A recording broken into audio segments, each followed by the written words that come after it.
essa tabela aqui, só que utilizando uma variável quantitativa. O que muda aqui? Então, ele anotou o número de atendimentos no seu escritório. No primeiro dia, ele atendeu 3, no segundo, 2, depois 4, 2, 3. Ok, mas a troco do quê? Eu vou ficar querendo saber quantos clientes eu atendo por dia, a troco de entender se eu vou precisar de mais colaborador, quais outros serviços, se eu estou atendendo poucos clientes, o que mais eu posso expandir? Vamos pensando, se eu vou fazer uma pesquisa, o porquê que eu estou fazendo essa pesquisa e onde eu quero chegar, ok? Então, vamos lá, ele foi fazendo essa anotação. Eu vou organizar isso em rol. Um rol, gente, ele é uma lista crescente ou decrescente. Aqui, para a estatística, o que acontece? Nós vamos usar o rol crescente, tá? É o mesmo rol quando vocês iam lá no polo fazer a prova, ou quando vocês vão retirar algum documento. Por que eu acho tão fácil meu nome lá embaixo no final da lista? Porque é R. Por quê? Porque a lista está em ordem. Essa ordem nós chamamos de rol. Então, eu coloquei os dados em rol do menor para o maior. Número de atendimentos. Sempre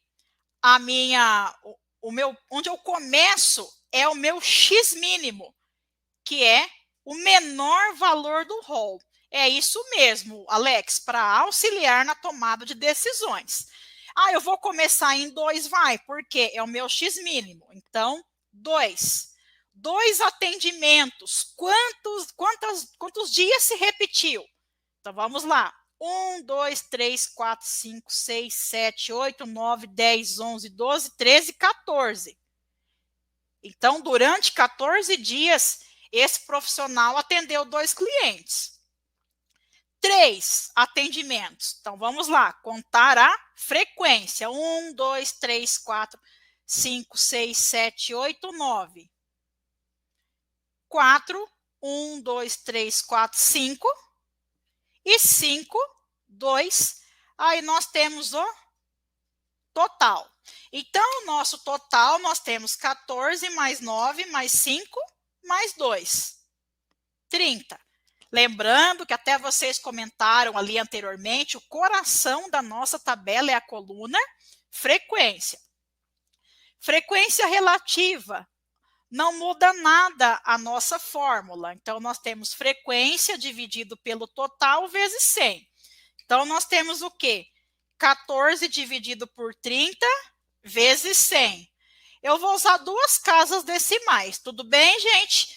Vocês podem usar uma, podem usar 2. O importante na construção de uma tabela é definir antes. Então, eu defini, vou usar 2 casas. Então, tudo que eu não for fazer o arredondamento, vou colocar 47, eu vou usar 2 na tabela toda, para a gente ter um padrão de apresentação. Tudo bem? 9 dividido por 30 vezes 100. 30.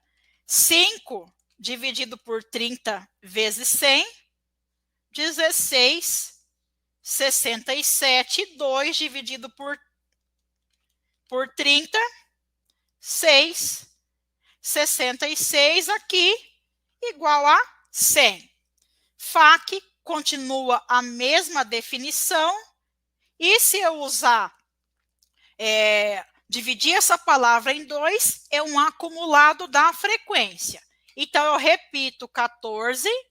14 mais 9, 23.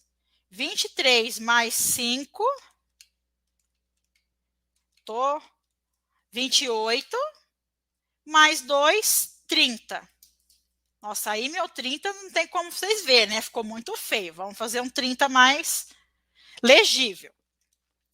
Está correta a minha tabela até aqui, porque o 30 é igual à somatória das frequências. E aqui está o FRAC, novamente,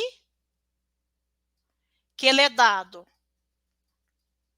pelo FAQ dividido por N vezes 100, ou como o Vanderlei nos auxiliou aqui, eu vou dividir essa palavra em 2, o acumulado da frequência. Então, nós temos 14 dividido por 30 vezes 100, 46, 67. Aí nós vamos ter 23 dividido por 30 vezes 100, 76, 67, ou somo o 46 com 30. 28 dividido por 30 vezes 100, 93, 33 e 100. Então, finalizamos a nossa distribuição de frequências. Pessoal, até aqui, tudo bem? Coração da tabela. Vocês viram que é receita de bolo, rol. Depois eu vou observar minha variável, vou contar, porque nós tivemos as repetições. Então, se eu tenho essas repetições, eu organizo nessa distribuição de frequências, uso as colunas complementares, porque o leitor, o pesquisador, pode estar interessado em outra coisa. Só que as tabelas de frequências, desse jeito que nós estamos construindo até agora, nós não temos um intervalo de dados. Ah, mas por que eu não tenho esse intervalo de dados? Eu tenho um X e eu tenho a frequência, eu simplesmente vou colocando aqui as variáveis e contando as frequências. Então, nesse momento, estamos fazendo assim.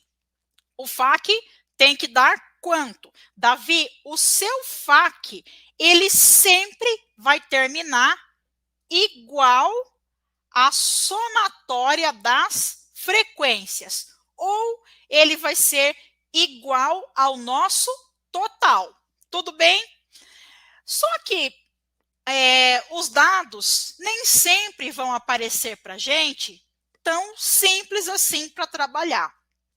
Eu posso ter dados que eu vou ter que pôr numa tabela de frequências, mas a minha tabela vai ficar com mais de 10 classes, ou seja, mais do que 10 linhas. Se eu começar a ter uma tabela com 20, 30 linhas, é fácil de fazer essa leitura? Eu pergunto para vocês.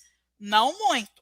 Por que muitas vezes informações econômicas, informações sobre a população, as pessoas buscam lá no IBGE, vem aquelas planilhas imensas com todos os detalhes, mas o que acontece? Muitas vezes as pessoas pegam aqueles dados e acabam condensando, né? Acaba organizando um pouco mais condensado, um pouquinho menor. Então, é isso que nós vamos fazer quando nós temos o intervalo de classes. Então, eu tenho aqui, profissional da área contábil, fez um levantamento de um valor, né, que o colaborador gastava durante 22 dias. Ok, o que a Cris perguntou? Nas últimas colunas, a linha do total não precisa informar? Excelente pergunta. Vamos responder a Cris aqui primeiro. Por quê?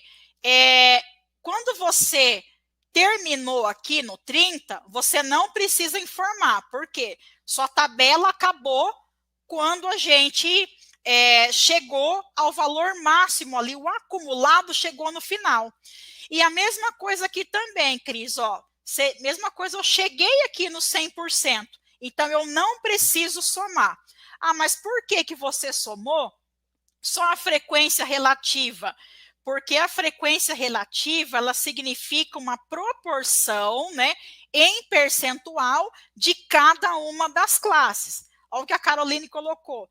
As outras colunas é só conferir se bateu o valor das anteriores. Perfeito, Caroline, isso mesmo.